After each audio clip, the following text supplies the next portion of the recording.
کوڑے تک سب میری بات غور سے سننا، منبر سے لے کے نیچے تک ایک بات کہتا ہوں، کبھی اپنے بڑوں کو نظر انداز نہ کرنا،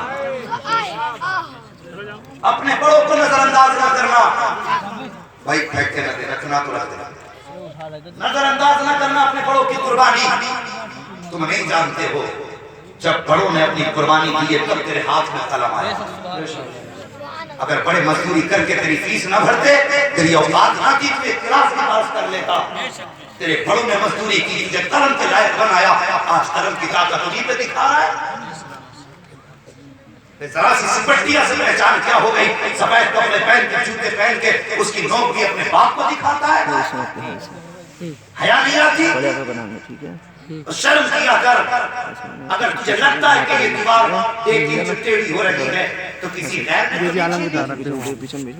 جا تو تیرے سگے بھائی کے پاس رہی ہے، اور کبھی اس کے بچپن کی قربانی یاد رکھ کے اسے نظر انداز کر لیا کر۔ خدا کی قسم اگر بھائی مسکرا دے گا تو مدینے والا مصطفیٰ مسکرانے لگ جائے۔ ہاں یہ ذمہ داری والی بات میں آپ سے کر رہا ہوں۔ اس منبر پہ بیٹھ کے میرا حق نہیں ہے میں تمہیں دانت پھڑوا کے چلا جاؤں۔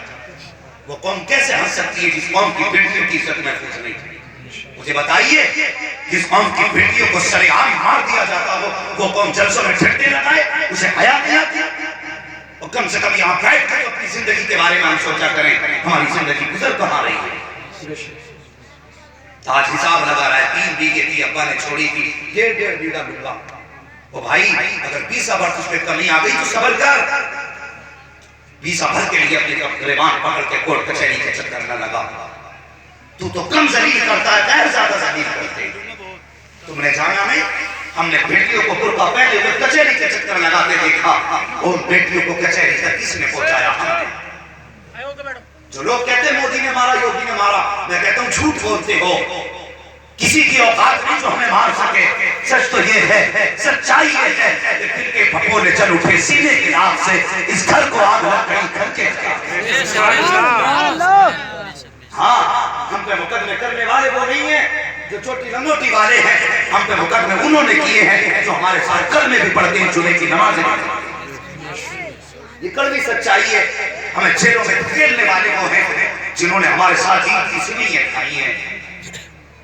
ہمارے بچوں کو یتیم بنانے والے وہ ہیں جنہوں نے ہمارے ساتھ عید کی نمازیں پڑھی ہیں۔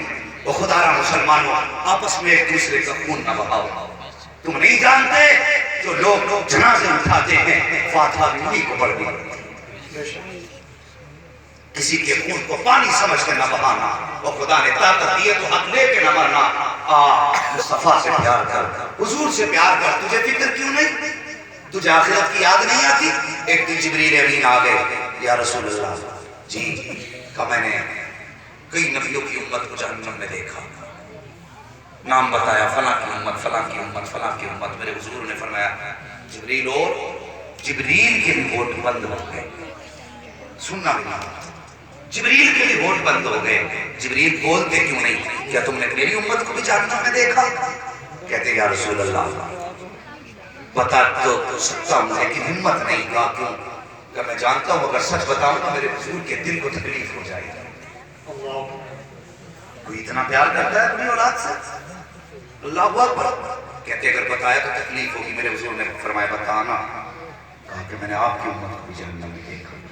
پھر وہ آیت کریمہ سنائی، اس کا مفہوم یہ ہے میں ہر امت کو پل صراط سے گزاروں گا، اور تیری امت کے بھی ہر فرد کو پل صراط سے گزاروں گا۔ جو اچھے ہوں گے وہ پار ہو جائیں گے، جو برے ہوں گے وہ کٹ کے گریں گے۔ ذرا تیاری کرنی ہے تجھے بھی اور مجھے بھی۔ یہ کہہ کے گزر جانا آسان ہے کہ مجھے دیکھ کر بس جہنم کو بھی آ گیا پسینہ، بہت آسان ہے یہ کہہ کے گزر جانا، اور بہت مشکل ہے پل صراط کا پار کرنا۔ اس خیال ہی میں نہ رہنا کہ یوں ہی گزر جائے گا۔ وہ پل صراط تمہارے لیے کوئی 24 فٹ کا NH نہیں نکالا گیا ہے، وہ پل صراط ہے، پل صراط اس سے گزرنا ہے، اور مشکل راہ ہے۔ اس ہوا میں مت رہنا کہ یوں ہی گزر جائیں گے۔ لوگوں کے حق کھاتے رہو، ہنس کے گزر جائیں گے۔ لوگوں کو ستاتے رہو، ہنس کے گزر جائیں گے۔ لوگوں کو گلے دبا کے جیو، ہنس کے گزر جائیں گے۔ نہیں، ہنس کے وہی گزرے گا جس کی زندگی مصطفیٰ اور خدا کی رضا کے مطابق ہے۔ یہ یاد رکھنا، وہی ہنس کے گزرے گا۔ سن میری بات، حضور نے اتنا سنانا، میرے حضور نے امت کے غم میں مدینہ چھوڑ دی۔ ایک دن، دو دن، 3 دن گزر گئے، حضور مدینے میں نظر نہیں آئے۔ اللہ اکبر۔ اور پھر وہ حضور کے دیوانے جن کی صبح بھی حضور کو دیکھ کے ہوتی تھی، جن کی شام بھی حضور کو دیکھ کے ہوتی تھی، جب حضور نظر نہ آئے تو پریشان ہو گئے، پریشان ہو گئے، تلاش کرنے لگے، گلی گلی چھانٹ ماری، کوئی پتہ نہ چلا۔ کسی نے کہا بستی کے باہر تلاش کرو۔ بستی کے باہر گئے، چرواہا بکریاں چرا رہا تھا، جا کے کہنے لگے بتا تو صحیح تم نے میرے محبوب کو دیکھا ہے کہ نہیں دیکھا؟ اس نے کہا تمہارے محبوب کی پہچان کیا ہے؟ کہا اس کی پہچان یہ ہے وہ چلتا ہے تو رحمتیں نثار ہوتی ہیں، بولتا ہے تو لبوں سے پھول جھڑا کرتے ہیں، مسکراتا ہے تو رحمتیں قربان ہوتی ہیں، جن گلیوں سے گزر جاتا ہے گلیاں خوشبودار ہو جاتی ہیں۔ اللہ اکبر۔ چرواہے نے کہا مجھے یہ تو نہیں معلوم ہے کہ تمہارا محبوب کون ہے، لیکن اتنا جانتا ہوں یہ جو سامنے والی غار ہے اس کے اندر 3 دن ہو گئے، کوئی 3 دن سے رو رہا ہے اور اس درد کے ساتھ روتا ہے کہ جب اس کے رونے کی آواز نکلتی ہے نا تو بکریاں بھی چرنا چھوڑ دیا کرتی ہیں اور اس کے غم میں شامل ہو جایا کرتی ہیں۔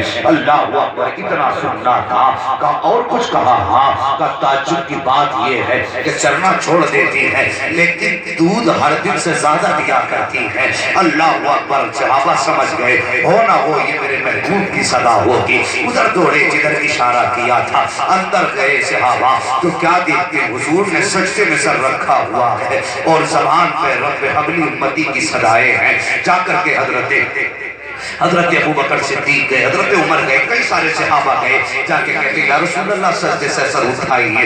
میرے حضور نے فرمایا میرے صحابہ میں واپس تو چلا جاتا لیکن آج میرا اور میری امت کا معاملہ آ گیا ہے، میں اس وقت تک واپس نہیں جاؤں گا جب تک امت کے حق میں کوئی حتمی فیصلہ نہیں آ جاتا ہے۔ اللہ اکبر۔ اتنا سننا تھا، حضرت ابو بکر صدیق بھی منت کر رہے ہیں، فاروق اعظم بھی سماجتیں کر رہے ہیں، بڑی کوششیں کی لیکن حضور نے انکار فرما دیا۔ آخر کسی نے کہا جاؤ ایک ذات ایسی بھی ہے مدینے میں جس کی کبھی حضور نے بات نہیں ڈالی ہے۔ کہا کون سی ذات؟ حضرت سلمان فارسی کہتے ہیں وہ ذات حضرت فاطمہ الزہرا کی ذات ہے، وہ ذات حضرت فاطمہ کی ذات ہے۔ کوئی جائے اور ان سے جا کر کے کہہ دے کہ والد کا پتہ مل گیا ہے۔ اللہ اکبر۔ آؤ اپنی مستیوں میں ڈوبنے والوں، شراب اور عیاشیوں کے نشوں میں کھونے والوں، جوان نے اپنی جوانی کو نشے میں دھت کر دیا ہے، مصطفیٰ کو جانا نہیں ہے، تجھے پتا ہے شراب کا پتا